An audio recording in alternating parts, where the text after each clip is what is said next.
So I had met a guy who's now one of my closest friends, and his name was Tom Mackay. He's also an Ottawa guy like me, and he had just moved here. And I had a friend named Kobe James, wildly talented guy, uh, who was putting his project together. And he said, "I got this guy. He's from Ottawa, like you. He's going to be on bass." And what I hadn't known was that Tom had already seen me play on a jazz gig, actually. And so we came together, and me and Tom were, we hit it off immediately. Kindred spirits in terms of music, and just who he is as a person. It's like, this is my kind of guy. He works hard. He's got a passion for music. He's a great guy. He's a multi-instrumentalist. He's got that producer song. He's a song guy, you know. And so the project that we had initially started with kind of didn't work out. I started playing with a band called Bass is Bass, and they needed a sort of a guitar player slash multi-instrumental guy. And I said, I know just the guy. And so I got Tom into that gig.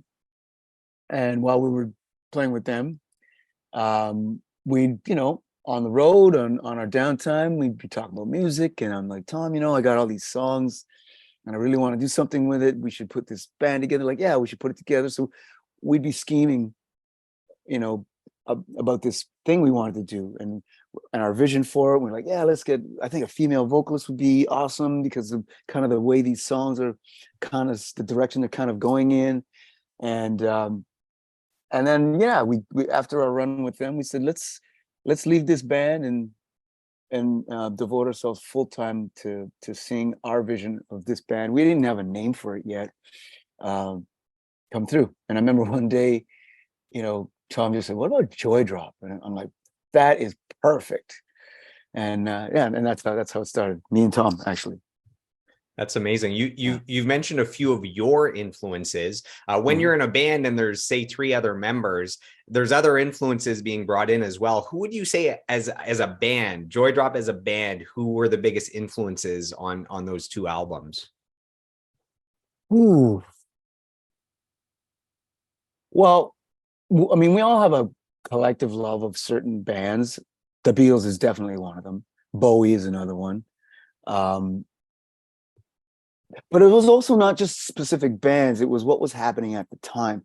So at the time, there was a lot of mixture between sort of rock and electronica was coming in. So there was rock bands playing with beats.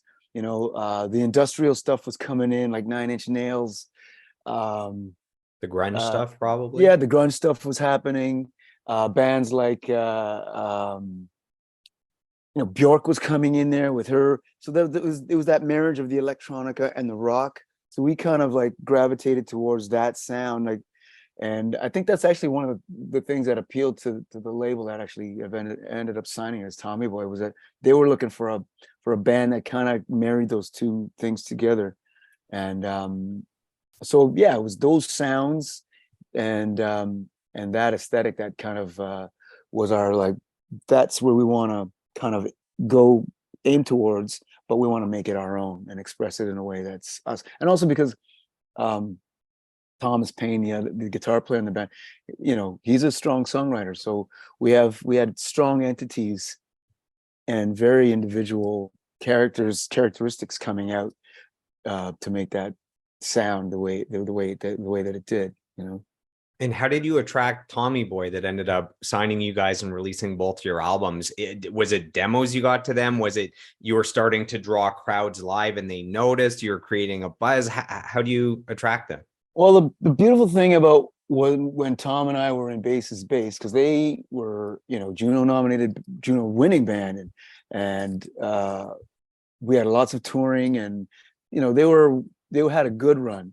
So we took a lot of the context and the people that we met through them and used that to help us with our project. And so we got ourselves a manager, and that manager, heard our stuff. He partnered up with a guy in the States who managed the guys that produced our Bass is Bass second album. And his manager said, you know what, this Joydrop stuff sounds really good. Can I help you shop it in the States? Because our manager had more of the Canadian connects. He didn't have as many ins in the US, and that manager did. So they kind of paired up.